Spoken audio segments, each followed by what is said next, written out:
Hello, my name is Jack Stanley, and I'm the co-founder of the Tech Academy. I'd like to welcome you to the Tech Academy podcast. The Tech Academy operates a 15-week software developer bootcamp. You can find out more at our website, learncodinganywhere.com.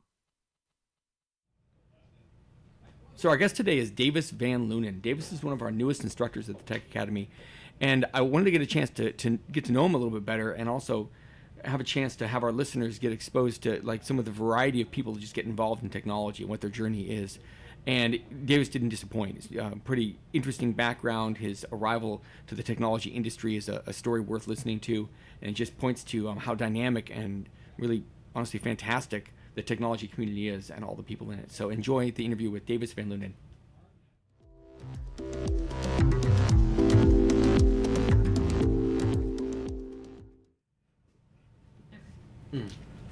You ever listen to podcasts at all yourself? This podcast? No, any podcast. Oh, yeah. Yeah. I mean, I grew up on the radio. I listened to a lot of talk radio. Yeah. I guess that sort of melded into the other one. Yeah, it's like talk radio on demand kind of Yeah. thing, you know? And it's free. Who do you listen to? I listen to Heavy Breather. It's like the only one I listen to constantly. What is that? They're a local. They're just two guys that sit around and say it's really strange stuff. Local Portland guys? Yeah, they're actually on X-Ray, the radio station. It's like there's K-Boo. Yeah. And X-Ray is like the newer one. Okay, I didn't know about that one. Yeah. K-Boo is like 89 point something, way down at the bottom of the dial, right? I can't remember. Yeah, I have it programmed. But yeah. yeah. Fine. Are you a local Portlander? No, I'm from Virginia. Where in Virginia? From originally, it's called Fauquier, Virginia. Mm-hmm. And that's out in the woods in like northern horse country, Virginia. Okay. But for 6 years up until I moved here, I lived in Richmond. Richmond's got a lot of technology, doesn't it? I assume so. I mean, most of the technology in that area is in D.C. or Okay. Northern Virginia, Yeah. like Fairfax. Okay. It's all like government contract, you know. Have to have a mined. clearance to work there and all that kind of. Yeah. Okay. Yeah, a lot of high levels. Oh yeah. Richmond, you know, it's up and coming. Okay. I haven't been there in a long time, but Okay. every time I go there, it's different. So How long have you lived out on the West Coast? I've lived here 3.5 years, Okay. something like that. Obviously, you like it. Yeah, I mean, this is where I live now. So What do you like about here? much more calm, I guess. It's really the nature that brought me out here. Okay. I came out here to write. I'm a fiction writer also. Published? No, Okay. That's never. fine. I keep turning them down. They keep asking me, but Really? no. Okay. Like wow, that's the opposite of the way I thought that went. No, that would be something else. I write stuff that isn't going to be picked up very easily. I just enjoy doing it. It doesn't really Yeah. matter to me. You ever thought about self-published? You see if there's an audience out there? Yeah, I've thought about it, and I know it's possible with Kindle and all that stuff. Yeah. Yeah, maybe. I need to finish something big first. I have Okay. a lot of little things, but I was just, I listened to a podcast called the Nerdist Podcast a lot, and Chris Hardwick's the host. And one of the points he's made a few different times is like, if you have a unique voice, like be true to it, and just yeah, if you communicate and you're being you, like the fans that you develop over time will be incredibly loyal because there's just that genuineness that resonates, you know? yeah, I don't doubt that. Yeah. It's breaking out. It's that first big piece of glass you got to break through. I think is the hardest part for most writers. Yeah. And I don't put that much into it. Okay. Writing is the hardest thing there is. Mhm. I don't care what anybody says. Yeah. Forcing yourself to do that is like, it's for nothing, pretty much. Right. So Yeah. it's like impossible almost. Do you find it? Do you kind of feel compelled to do it, like you? Yeah, that's the other problem. You feel compelled to do it, but you can't make yourself do it. Right. So it's really pretty terrible most of the time. And Sounds more like an affliction than a It is. than a job. Yeah, totally. Wow. So how did you end up in technology? How did this happen? Well, my dad is a programmer, Okay. so I didn't want to be a programmer my whole life. And I wanted to be a writer, And then in order to make money doing that, I had to find something. Yeah. So I went to school for advertising. I went to VCU, Virginia Commonwealth University, in Richmond for advertising. They're associated with the Brand Center is right there, which is like a huge advertising, like nationally known or internationally known advertising school. Okay. So that was really cool. I really enjoyed that. Because I was kind of like, I want to be like an artist. Or not like an artist, but I want to do something artistic, I guess. But I want to make money, too. So advertising seemed like the thing to do. Yeah. And that got me into part of that program is doing a lot of design work, which involves a lot of Adobe kind of stuff. Yeah. So I love that. And that, learning all that software, it made me a lot of money. And it got me into a lot of things, and it kind of made me who I am. Okay. Did you come out here to work for an advertising firm as well, like work in the same area? Yeah, I came out here to write, like on the side, but I really came out here to find advertising work. Okay. Oregon's really big for that, or Portland specifically. Yeah. It's Wyden and Kennedy and everything's out here. Yeah, they're sort of like the anchor kind of thing, aren't they? Yeah, they're big time, but that's really hard to do. It's like super niche and almost impossible, like everything I try to do. Yeah. So I tried that, but then I ended up just getting content writing jobs here, like contract, and I ended up working for an app remotely. They're in San Francisco, but they'd fly me down there every once in a while, and that was really cool. So I guess technology-wise, I started seeing what they were doing. It's a weather app, a crowdsourcing weather app. Okay, kind of like Waze does crowdsourcing data for people refer to navigation. us as the Waze of weather. I like that. Yeah, it was cool, and the technology was really cool, and I did content writing for it. Okay, so it was like a thing where you would get a message every day, but it was really specific to your weather. Okay. Like the messages were basically parsed together, specific to what your weather was. Yeah. So that was the kind of technology behind it. So I like grammatically had to put those together so they didn't sound like a robot. Yeah, okay. Okay. Which is something I had never done before, and they didn't even know they needed it, but it took... Until they saw the finished product, probably, right? And well, that doesn't flow. Yeah, well, they saw, and then once I fixed it, they were like, holy crap. So I had never done it. I just saw the problem and fixed that. And that was, looking back now, that was really similar to coding, I think. How'd you like working in San Francisco? I only went down there a few times. Care for it, really. It's okay. I like visiting there. I was born there. Yeah. So it's one of my favorite cities to visit. But every time I'm there, I'm like, I could come here fairly often. I wouldn't want to live here. I think at some point it was really a cool place to be, but not anymore. It's incredible. Like, I know at this point it's become a punchline, but the cost of living down there is, frankly, at what point does it become not worth it? It's like all that people can talk about. Like why it just takes up all your time just thinking about that. I don't know how anything gets done. It's one of the things I love about Portland is we don't. We've got a great technology community, and we have a phenomenal environment to work in. So. Yeah, it's great. So I love the city. So tell me, what's your and I'm gonna ask you about what you like in Portland in a bit too. Like, so anybody who's listening who lives in Portland will get your thoughts on that, right? But just in terms of the school and the Tech Academy, and then ultimately becoming an instructor here. Tell me about that journey. How did that even come down? How did you find out about this? What was it like? Tell me. I never asked you about this. Well, I lost the contract for that place I was talking about. Right. And then I just had a whole bunch of money, and I'm very frugal, sickeningly so sometimes. Right. So it was either like I just sit around and just spend that money slowly and do whatever. But then I kind of got to the point, I'm going to spend this money on something that's going to make me more money, because that's kind of how I do it. I was at a party and some kid said he had just got back from a coding boot camp, and he said he was making money, and I was like, well, I could do that, so I did it. That's great. I came here.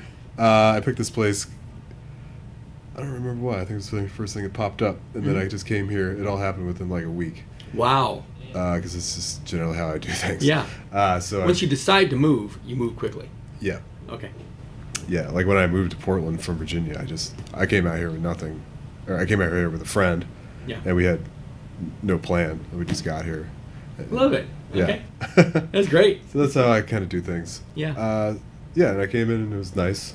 I liked the people I met, and it was cheap, I think, was the thing. It's really interesting. Like, when we finally just looked around and looked at the amount of delivery we give to people, the amount of education, how good our outcomes are, and then what similar schools are charging, we're like, wow. Yeah. Really isn't that much. And then you look at like the wages people get when they get their jobs. I'm like, I feel fair about what we charge. I'll just say that. I feel like it's like fair, you know. The return. Yeah. For the investment is, Yeah.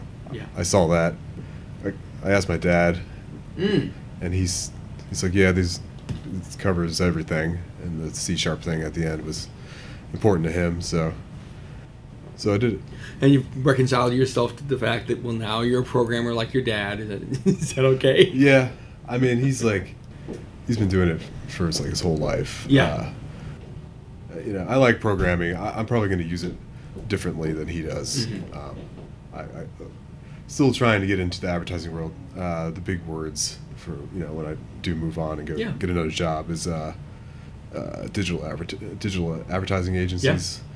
That's where I'd like to go. Yeah, I've done some work with them. It's a real, like, smaller ones, right? Uh-huh. It's such a dynamic, what's the deal of the moment kind of thing. Like, yeah, it's very fast paced. That's what I like. I like it because it's not the same thing the whole time, and I can't stand that. Like, you like the I'll just walk away. creativity, new thing each time, and like, I'll just wander away if you keep doing that. If you give me the same thing. Totally. What do you like so far about instructing and working with students? I don't know. I'm pretty sure I got the job because I would always just wander around and talk to people about what we're doing. Mm-hmm. It helps me to learn things by having conversations, like normal conversations about them, and saying them out loud. I mean, that's something I noticed when I was learning in the school, and definitely something I know now. Talking to the students is half the time you just sit there and they explain something to you or their problem, and then they figure it out. And then, While they're saying it. Yeah, and then you just don't even have to say anything. Isn't that great? You just get back up, go sit back down. It's so great. Yeah. Yeah. I like teaching people. I think it's important. Education is like the most important thing, especially like affordable education. I don't know. It's just important to me, and I take pride in it. So I enjoy it. I don't know. I just like talking to people about it. Oh, that's excellent. Yeah. It's really interesting. We're having conversations right now about how to implement even more of a component of having the student explain a concept to an instructor, like on a whiteboard or any other mechanism, more and more than we do now, because that's where you either they'll figure it out while they're talking, like you're talking about, or we find where they've hit a misunderstanding and weren't even aware of it. Because if you can't explain it, in a simple, clear manner. I think that second part is mainly what it is. Yeah. It's just like working out the mechanism in your head. Yeah, exactly. Yeah, whiteboard, that's a good idea. Yeah. We need to solve how to provide the right experience for our remote students as well, so they have the opportunity to do that same thing. That could be more difficult, but still, I mean, a lot of the phone calls I take, it's the same thing. They just say it out loud. And then they get it. And then at the end, I say like the same thing every time. It's just like, nobody's born knowing this stuff, so don't worry about it. Like, just try not to freak out. God, that's great. That's great advice. Because it can be. I mean, it's a daunting thing. It is a daunting thing to break into this industry, and there's so much one does have to know, even to be at the baseline of, I can navigate and operate in this world even a little bit. You have to know a lot to do it. So I'm real proud of our graduates, the guys that get through the program, the girls that get through the program. It's an amazing thing to do. We make it as accessible as possible for them, but it still takes a lot. Yeah, it's work. a lot of sitting and watching. Yeah. But that's how you learn these things. So. Yeah. It just takes. And they do it. A lot of people do it. Get through it.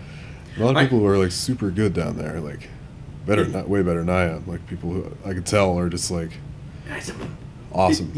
I'm never the smartest guy in the room, and that doesn't bother me. It's so neat when you find somebody like, man, that's stunning the way you think. I will tell you this: I can figure anything out, even if it takes longer, and I can explain things to people. Yeah. Like, okay, fine, that's good enough. It's good quality. Okay, so tell me about Portland. What do you like around here? Like, I don't know. It's just like the people.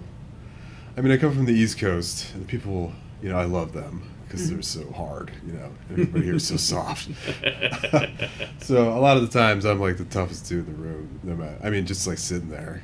My attitude is just, I'm not really like, but you don't look like a big old fighter to me. No, not really. Yeah. But the attitude, it's fun being that. But really, it's just like everybody here has such a natural stuff is super important to me. Yeah. And people here are really aware of that. I mean, they're really aware of everything sometimes, it seems like. But like the naturalist stuff is like really important to me. And people go out of the way here to make sure. I mean, out east, it's like so old, like American standards. It's like just time-wise. Right. Everything's been eaten up. But out here, there's just so much space, and people. It's like the timeline. It caught up when people started caring about that, while there was still a lot of it left. So. Oh, that's a good point. There's just a lot of people care about nature, and they keep things pristine, and it's just so beautiful out here. Like even when it's raining and crappy outside, it's it's just building up. For when it does. Exactly. When it is sunny, it's going to be so green the whole time. I mean, look at Forest Park, just that one example. That I think it is the nation's largest I've heard park that, within a city limit, and it's so wonderful to have that there. Yeah. 10-minute drive or wherever, like it's central, and then you're in the woods. Yeah. I grew up in the woods. Deep woods. And I just love. There's nothing more peaceful than that sometimes. Yeah, I grew up in the middle of nowhere. In the middle of you ever been up and down Appalachia. You ever been up and down the Northern California coast? You ever gone to that area? Yeah. A couple of years before I decided to move here, I flew into Portland and rented a car and drove to San Francisco over the course of like 10 days. Oh, yeah. So you went to Highway 101 down the coast, or Highway 1? Yeah, at some point I got on Northern California. At some point I got on the 101, right? Yeah. Like this coastal one. Yeah. Yeah. Really pretty, huh? Yeah, I mean, it's amazing. Yeah. The coastline here is amazing. It's like, it's not like fun to go to No. the beach here. No, it isn't. It's more like a murder mystery or something, but yes, it's more like poetic out there. Yeah, opposed to like murder mystery. Yeah. My hometown is kind of unique in that it's where they filmed Murder, She Wrote. That Really? show back in the 80s. Yeah, so Yeah. I'd see Angela Lansbury walking down the street or whatever, right? Really? But because the town's called Mendocino, and it was built by settlers who went all the way down around, South America and up from the East Coast over to here, and they were New Englanders. So the homes they built were New England. It looks like a New England fishing village. So Hollywood comes up often to film there. Oh, yeah. Instead of going over to New England. Interesting. The Summer of 42 and a bunch of other movies that were set in New England are there. And so there's Cabot Cove with Angela Lansbury as whatever her name. And I read the thing the other day that someone has the theory that she was the one actually murdering people. Like, what are the odds in this one tiny little town, 460 some odd people get killed, one every week? And she's always the one that figures out what happened. Yeah. She just always happened to be there. Anyway, it was very disconcerting. She had Tom Boswell. The listeners who are my age will understand, younger books. But he was like a huge star in the 70s and early 80s on TV. I'm just walking down the street, and I see him, and he nods at me, and I nod at him. I'm like, that was the Glad Bag man, because I just seen a commercial a few days before, and he's talking Glad Bags on TV. I'm like, oh, that's He's interesting. real. And he's probably short, I would imagine. Yeah, actually. They all are. I know, it's really interesting. Yeah, it was a great place, though. It's great. Yeah. I love the architecture here. Oh, yeah. It's very, I don't know, you don't see it anywhere else. Yeah. Maybe in like Portland, Maine or something. But yeah, even like the little old people neighborhoods like in Vancouver, like Vancouver, Washington. Yeah.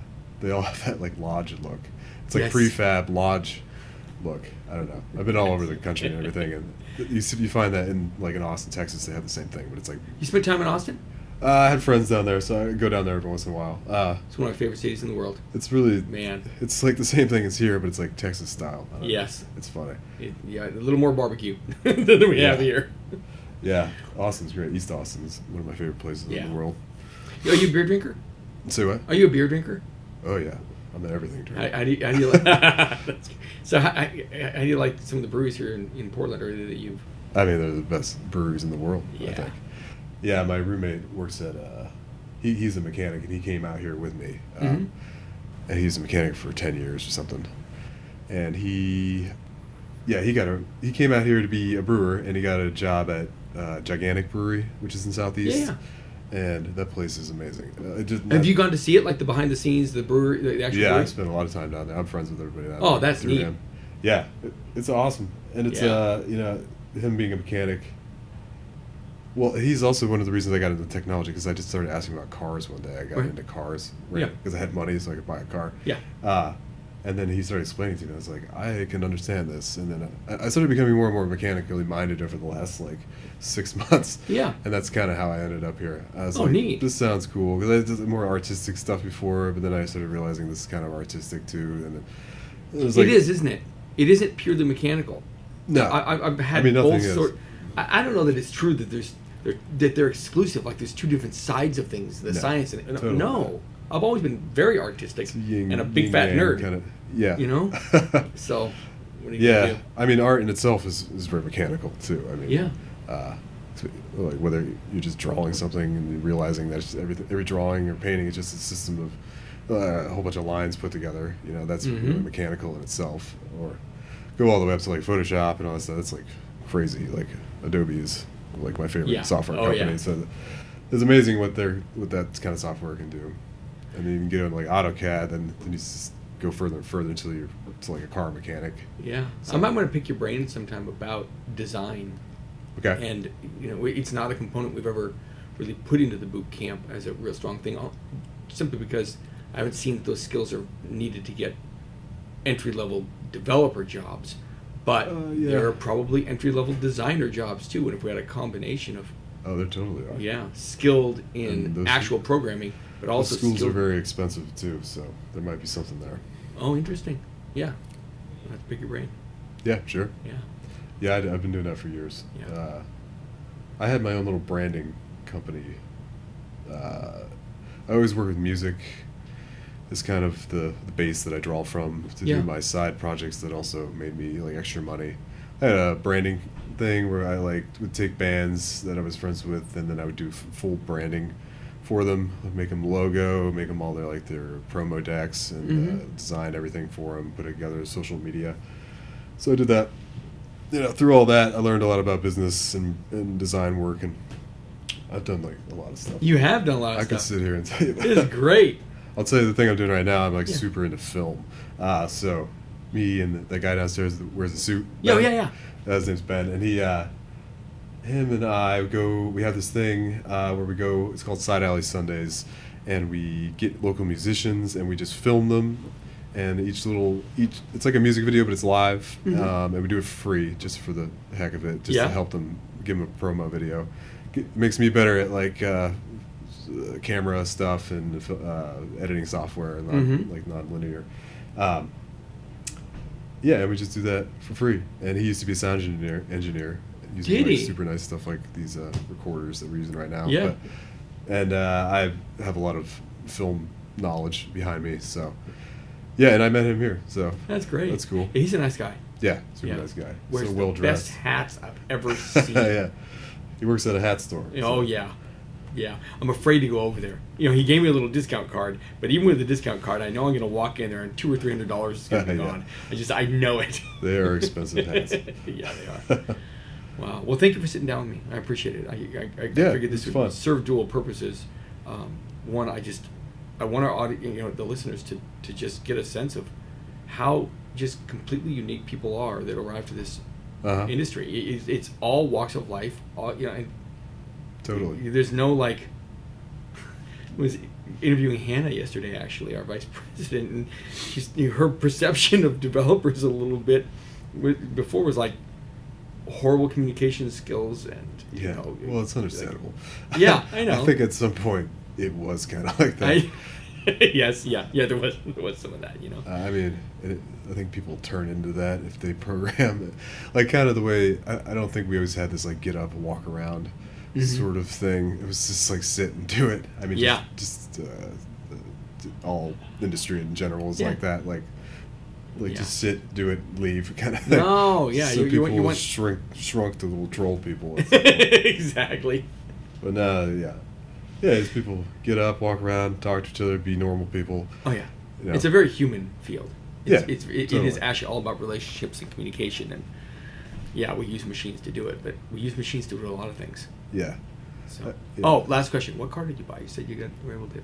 Oh, I drive. I have a Toyota head. I drive a '91 Toyota pickup.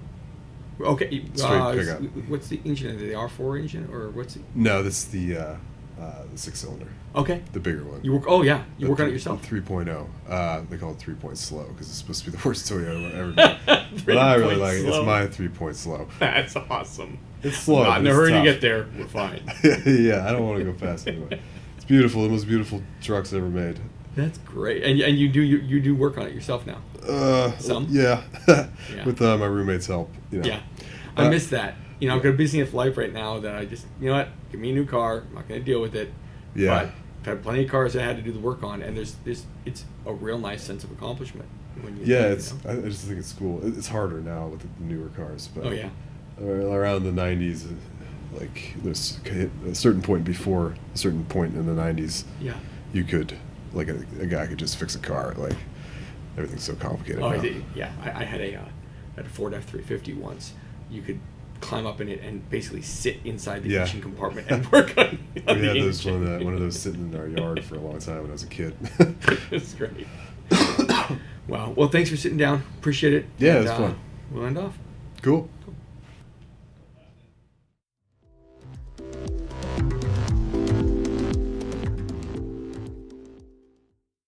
Hi, this is Jack Stanley again, co-founder of the Tech Academy. I'd like to leave you with a suggestion. We call this Jack's Random Tips. Today's tip is, companies can typically be compartmented into the following categories: HR and personnel, marketing, sales, delivery, meaning distributing your product and rendering services, quality control, accounting, management, and public relations. Most companies focus on sales and delivery. If you've listened to other tips of mine, you may recall that I spoke about some companies neglecting marketing. Accounting and legal are two other areas I've seen people neglect, which can actually cause total failure of a business. Not having clients sign contracts, not handling taxes, not keeping books, these are examples of issues that can ruin a company. Why am I mentioning this? Only because I've seen many people start companies without realizing how many different required duties there are.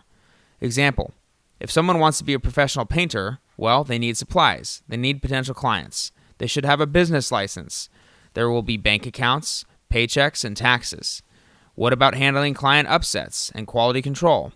If you hire employees, you'll need personnel managers and human resources. These are just a few examples. Most people think that all a professional painter does is paint. Well, that's true if they have staff to handle the rest, but most people don't have money for that in the beginning. Maybe a painter wasn't the best example, but this idea of quantity of duties you take on when you start a venture applies to any business, from landscaping to software as a service. Why is it important to know this as an employee? It's good to understand that most of the time, there is much more happening in the company than the position you're holding. For example, just making a payroll happen takes a lot of behind-the-scenes work. Invoicing customers, paying taxes, overseeing bank accounts, coordinating with the payroll company, transferring money. There are thousands of invisible actions that make a company go. Accomplished author Ken Blanchard said it best, "None of us are as smart as all of us." And again, if you are interested in enrolling in our Software Developer Bootcamp, please visit our website, learncodinganywhere.com.